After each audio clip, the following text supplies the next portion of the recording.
Sous les trophées et les sourires sur le tapis rouge de certaines des meilleures athlètes féminines et influenceuses se cache une dure et laide vérité. Stéroïdes, des rêves olympiques de Marion Jones, qui s'effondrent au récit franc de Jody Marsh sur les sautes d'humeur et les inquiétudes concernant la santé, ce ne sont pas des potins de célébrité. Ce sont des avertissements de la vie réelle. Des raccourcis qui semblaient promettre un succès rapide se sont terminés par une confiance brisée, des batailles médicales et des carrières qui ne se sont jamais complètement rétablies. Regardez de près. Je me suis laissé tomber. Je prends ma retraite du sport de l'athlétisme, un sport que j'aime profondément. Regardez de près. Ce sont des confessions brutes et des leçons coûteuses. Voici 15 influenceuses féminines qui regrettent d'avoir pris des stéroïdes. Numéro 15. Marion Jones. Marion Jones était autrefois la fille en or de l'athlétisme incroyablement rapide et adorée par les foules. Lors des Jeux olympiques de Sydney en 2000, elle a ébloui les fans et remporté 5 médailles. Pendant un certain temps, il semblait que rien ne pouvait l'atteindre. Mais l'histoire qui a suivi a été désordonnée et douloureuse. Que je me tienne devant vous et que je vous dise que j'ai trahi votre confiance. Les accusations concernant des drogues ont suivi Jones dès le lycée dans les années 1990. Elle a raté un test de dépistage aléatoire et a été frappée d'une suspension de 4 ans. Jones, encore mineure, a déclaré qu'elle n'avait jamais reçu la lettre concernant le test. L'avocat Johnny Cochran a aidé à annuler la suspension. Au fil du temps, les gens ont remarqué qu'elle s'entraînait avec des entraîneurs et des athlètes liés à des rumeurs de dopage. En 2003, des agents fédéraux ont demandé à Jones si elle avait pris des améliorateurs de performance interdits. « Croyez-moi, si j'avais eu un test positif, vous le sauriez. » Elle a dit non. Puis, le 3 décembre 2004, Victor Conti, fondateur de Balco, a déclaré qu'il avait donné à Jones 4 drogues illégales, avant, pendant et après les Jeux de Sydney. Le nuage est devenu plus sombre. Le 23 juin 2006, un échantillon d'urine A aurait testé positif pour l'EPO et des stéroïdes. Jones s'est retiré d'une compétition en Suisse en disant pour des raisons personnelles et a de nouveau nié le dopage. Tout a atteint son paroxysme le 5 octobre 2007. Jones a admis en cours qu'elle avait menti sous serment sur l'utilisation de stéroïdes avant les Jeux olympiques de 2000. Elle a plaidé coupable et a été condamnée par la suite. Marion Jones a été emprisonnée. Elle a signalé le jour à une prison fédérale à Fort Worth, Texas, pour commencer à purger sa peine de 6 mois. Les observateurs ont déclaré qu'elle avait pleuré lorsque la sentence a été prononcée. Dehors, elle a dit qu'elle se sentait extrêmement déçue. De héroïne à titre de gros titre, la chute de Marion a été une leçon dure sur la célébrité, la vérité et le coût des choix. Mais elle n'est pas la seule femme dont la montée et le regret ont remodelé un sport. Ensuite, nous rencontrons quelqu'un qui a contribué à construire ce monde et a ensuite appelé à la prudence. Numéro 14, Petra Schneider. À la fin des années 1970 et au début des années 1980, Petra Schneider a battu des records, a remporté l'or olympique aux 400 mètres 4 nages à Moscou en 1980 et a reçu des éloges dans le monde entier. Mais des décennies après ces victoires, une réalité plus sombre est apparue. L'ère de Petra était aussi l'ère du dopage systématique en Allemagne de l'Est. Dans ce programme géré par l'État, les athlètes recevaient donc des drogues souvent sans une compréhension complète de ce qu'ils prenaient. Plus tard, Petra a admis qu'elle avait été dopée dans le cadre de ce programme. Cette admission a nécessité du courage. Elle a également forcé le monde à réexaminer les résultats et les records de ces années-là. En 2005, Petra a fait quelque chose de rare et frappant. Elle a demandé que l'un de ses derniers records nationaux restants soit retiré des livres. Pourquoi ? Parce qu'il avait été établi avec l'aide de stéroïdes. Ce geste en disait long. Ce n'était pas une tentative d'effacer son propre nom. C'était un acte d'honnêteté. Elle savait que le record ne reposait pas sur le même terrain que les réalisations propres et elle voulait que les livres de records reflètent la vérité. Numéro 13, Ekaterina Bobrova. Ekaterina Bobrova a gravi les échelons de la danse sur glace comme une athlète de conte de fées. Championne du monde junior, championne d'Europe, médaillée de bronze mondial et médaille d'or olympique sur le podium par équipe en 2014. Elle et son partenaire faisaient partie des meilleurs de Russie, gracieux, précis et des gagnants constants sur la glace. Puis en 2016, un test de dépistage a bouleversé tout. Bobrova a testé positif pour le meldonium, la même substance qui a ensuite été liée à d'autres athlètes cette année-là. Le résultat a forcé le couple à se retirer des championnats du monde et à entrer dans un désordre public de questions. Ce qui a suivi était inconfortable et déroutant. Bobrova a déclaré que des traces de meldonium avaient été trouvées dans son sang et leur entraîneur a suggéré qu'elle aurait pu le prendre sans le savoir. La patineuse a choisi de ne pas faire tester son échantillon B, une décision qui a laissé les gens dans le flou. L'interdiction soudaine du meldonium et le cluster de tests positifs parmi les patineurs coureurs et autres athlètes ont transformé 2016 en une année chaotique pour les responsables de la lutte contre le dopage. Pour des compétiteurs comme Bobrova, le timing était cruel. Les médicaments qui avaient été légaux pendant des années sont devenus interdits pratiquement du jour au lendemain et les athlètes se sont retrouvés coincés entre des conseils médicaux et de nouvelles règles. Le cas de Bobrova est un exemple difficile de la façon dont de minuscules traces chimiques et des listes changeantes peuvent changer le parcours d'un athlète. Qu'il s'agisse d'une tentative délibérée d'améliorer les performances ou d'une erreur honnête concernant une prescription, le résultat est le même. Médaille dans les calendriers et réputation mise en attente. Numéro 12, Kelly White. Des années avant les gros titres sur les drogues interdites, Kelly White a survécu à une violente attaque à l'arme blanche qui a nécessité plus de 300 points de suture sur son visage. Ce chapitre violent aurait pu mettre fin à son rêve. Au lieu de cela, elle s'est reconstruite et a rapidement gravi les échelons du sprint. Au début des années 2000, elle remportait des médailles et figurait en tête des classements mondiaux. Puis, tout s'est effondré. En 2004, Kelly a admis avoir utilisé des substances interdites, le stéroïde designer THG, le booster sanguin EPE et le stimulant modafinil. Plutôt que de se battre, elle a accepté une suspension de 2 ans. USA Today a annoncé que tous ses résultats à partir du 15 décembre 2000 seraient annulés. Cela a effacé ses médailles d'or des championnats du monde 2003 aux 100 et 200 mètres, ses titres nationaux de bronze en 2001, et les meilleurs temps qui avaient autrefois défini sa carrière. L'effacement a frappé son portefeuille aussi durement que sa réputation. Les primes, les gains des championnats du monde et les contrats de sponsoring ont disparu. Une seule rencontre rapportait $5 000. Une saison comme la sienne aurait pu valoir un quart à un demi-million de dollars en parrainage. Les contrats de sponsoring avec des entreprises de chaussures sont annulés après un test positif ou une admission. Et avec cela, une grande partie de ses revenus est partie. L'interdiction a commencé le 17 mai 2006, la laissant face aux décombres émotionnels et financiers des choix faits lorsque tout semblait à portée de main. Kelly a déclaré que cette pause lui avait donné le temps de repenser sa vie et ses choix. Elle a admis avoir laissé tomber sa famille, ses amis et le sport des mots qui résonnent encore dans les gros titres aujourd'hui. Son histoire est un avertissement. Le talent et la détermination peuvent vous élever rapidement. Mais un ensemble de choix peut également tout faire s'effondrer. Numéro 11, Maria Sharapova. Maria Sharapova était l'une de ces rares stars que l'on ne pouvait ignorer.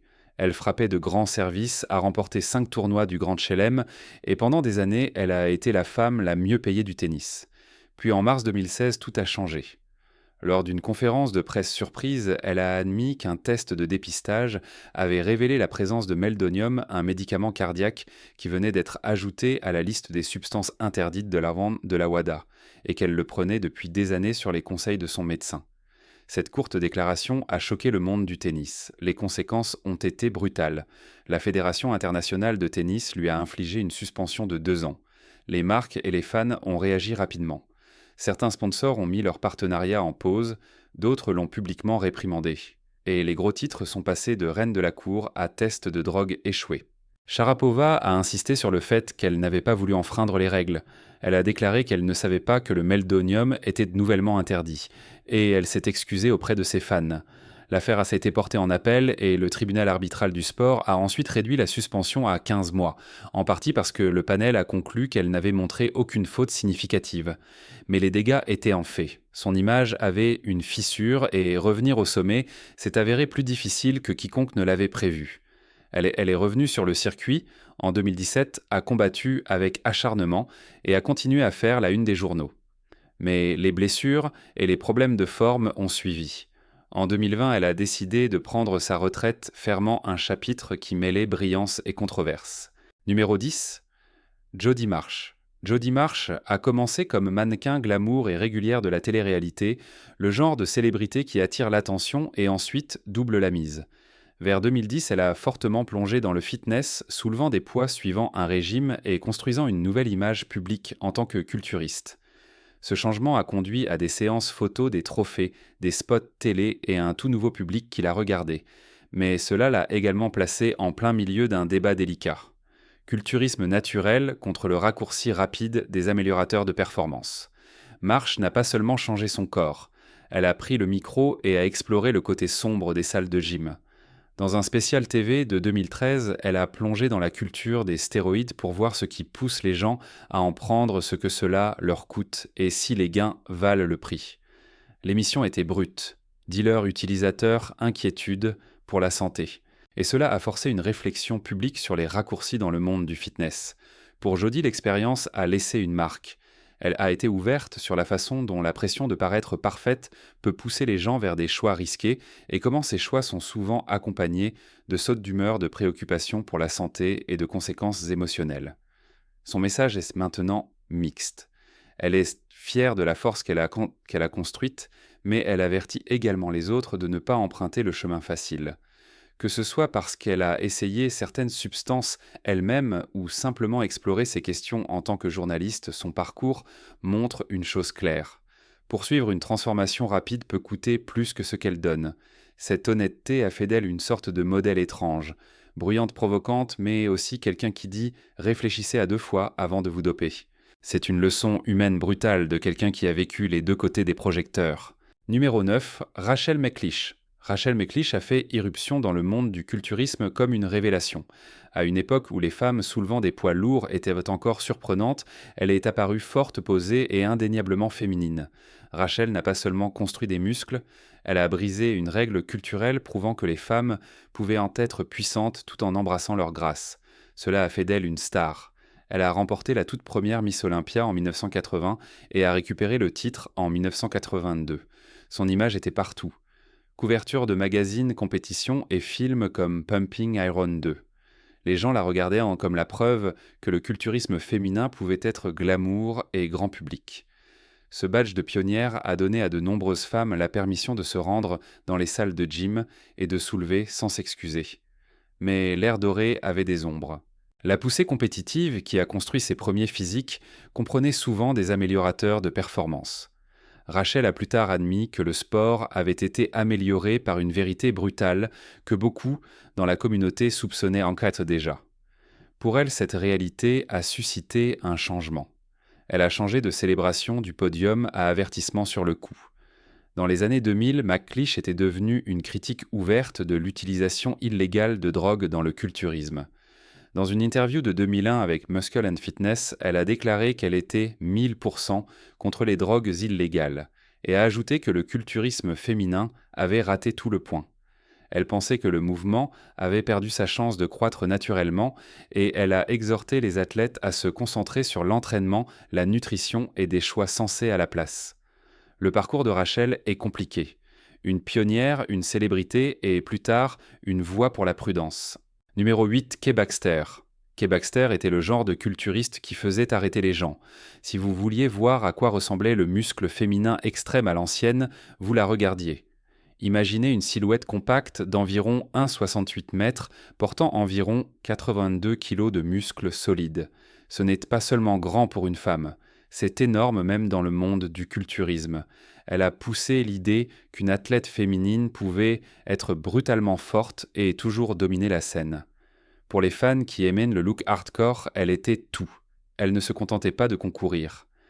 Kay a réalisé des vidéos de lutte et de courts films d'action qui s'adressaient à un public de niche mais férocement loyal. Ces clips montraient la puissance brute qu'elle avait développée. Dorsaux épais deltoïdes, massifs, larges épaules et une taille qui témoignait d'une force sérieuse. Son corps n'était pas une question de beauté fragile, c'était une question de force. Pour une nouvelle génération de femmes qui voulaient soulever lourd et grandir, Kay semblait prouver que les règles pouvaient être réécrites. Mais le secret derrière cette croissance monstrueuse avait un côté plus sombre. Kay a plus tard admis qu'elle avait utilisé des stéroïdes. Ces drogues ont accéléré les gains et ont aidé à créer le look pour lequel elle est devenue célèbre. Elles ont également apporté de la pression, la nécessité de continuer à nourrir le muscle, la peur de rétrécir sans soutien chimique et un combat constant avec les limites du corps. Au fil du temps, des problèmes de santé sont apparus. La même chose qui a fait d'elle une légende a également mis son corps à rude épreuve, de manière difficile à réparer. Elle est morte à seulement 48 ans. Les stéroïdes n'ont pas été désignés comme la seule cause, mais ils faisaient un partie du lourd fardeau que son corps portait. La vie de Kay est à la fois une inspiration pour les femmes audacieuses qui veulent du muscle et un avertissement sur le coût de la recherche de l'extrême. Son héritage est compliqué, énorme, puissant et douloureusement humain. Numéro 7, Dawn Marie. Dawn Marie a fait vibrer le ring. Les fans adoraient de son énergie, son audace et la façon dont elle pouvait transformer un match de 0 à wow en quelques secondes. À la télévision, elle semblait imparable, confiante, musclée et prête à se battre. Mais derrière les lumières et les chants des annonceurs, elle faisait face à la même pression laide que beaucoup de lutteurs. Rester découpée, rester forte, rester commercialisable.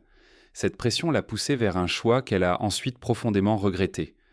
Des années après avoir été sous les projecteurs, Dawn a admis avoir utilisé des stéroïdes pendant la lutte. Pendant longtemps, elle l'a nié. Puis dans des interviews, elle a dit la vérité. Sa confession ressemblait à un rebondissement, mais pas du bon genre.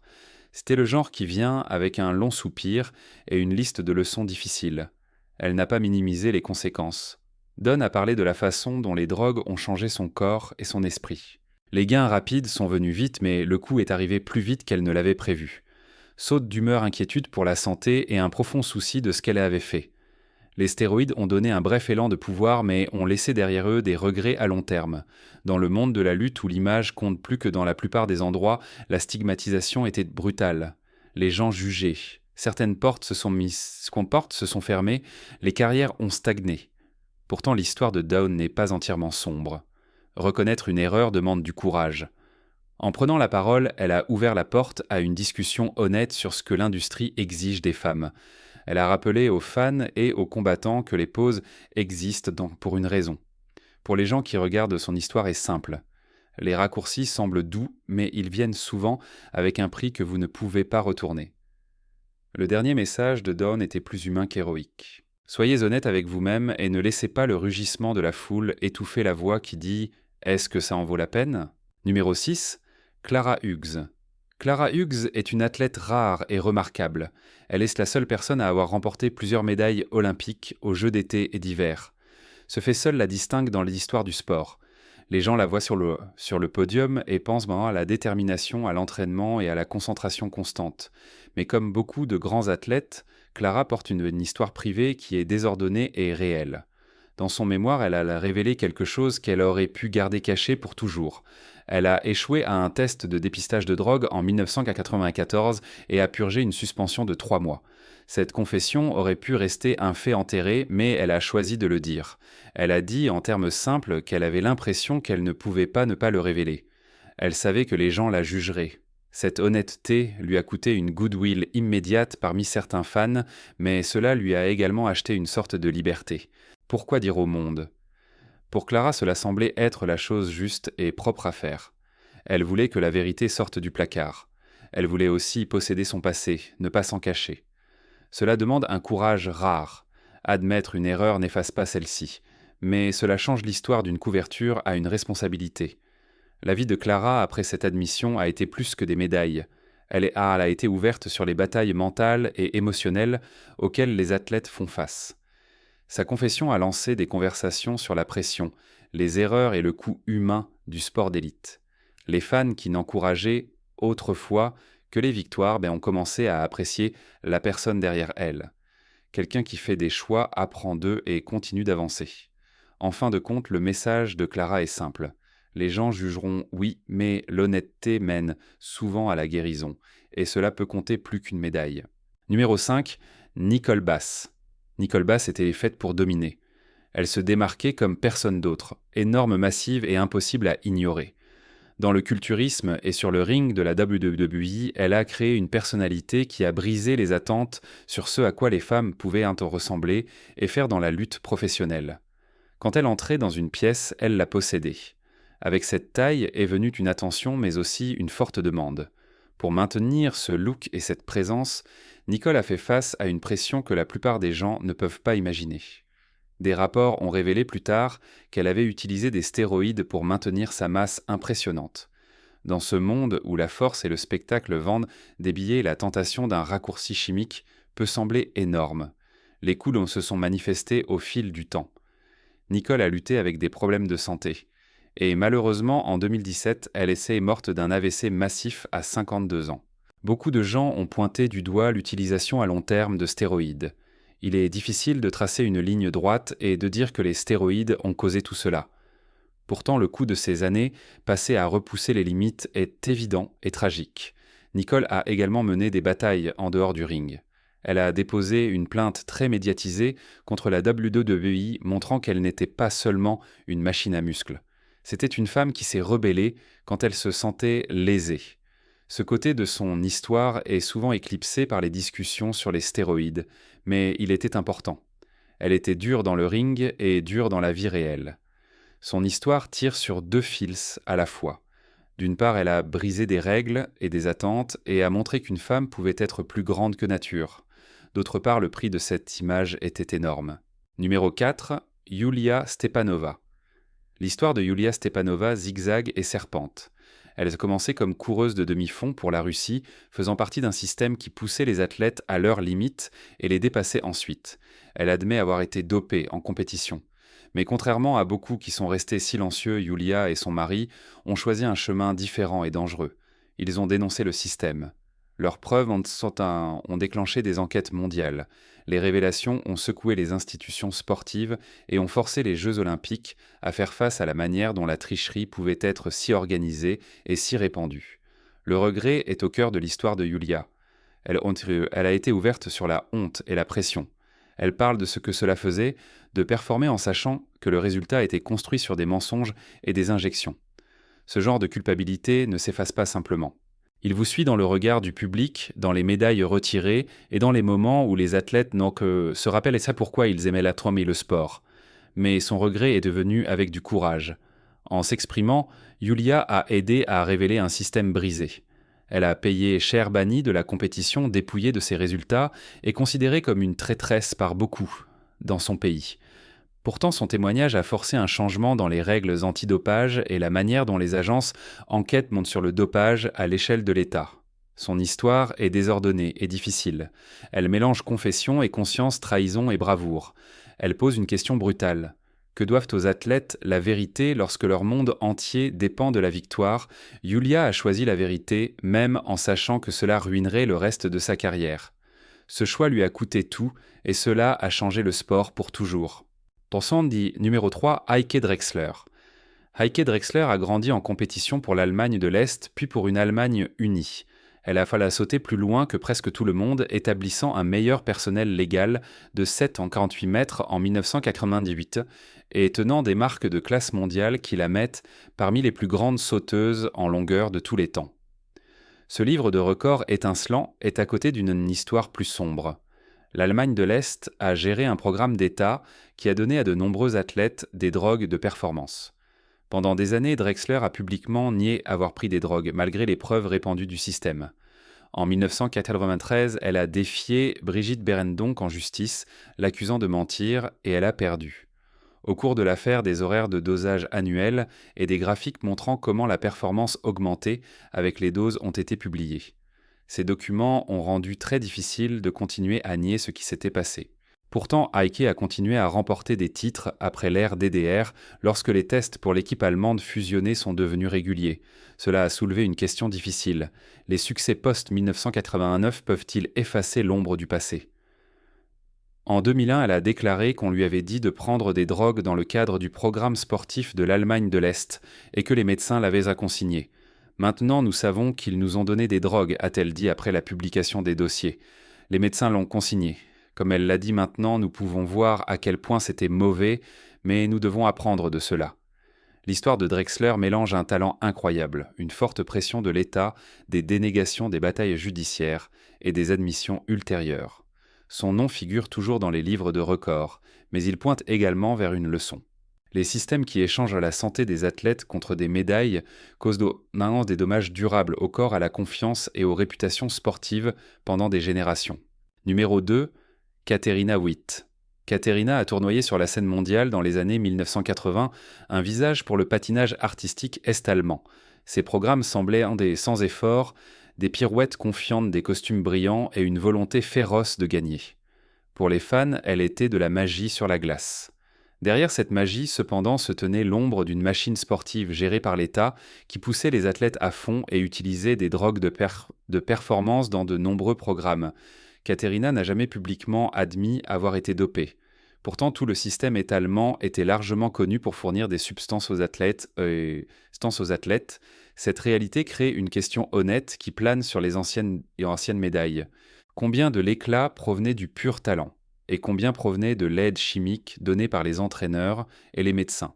C'est une question difficile, car le système traitait les athlètes comme des expériences vivantes, des personnes qui recevaient des pilules ou des injections, et étaient observées pour les résultats.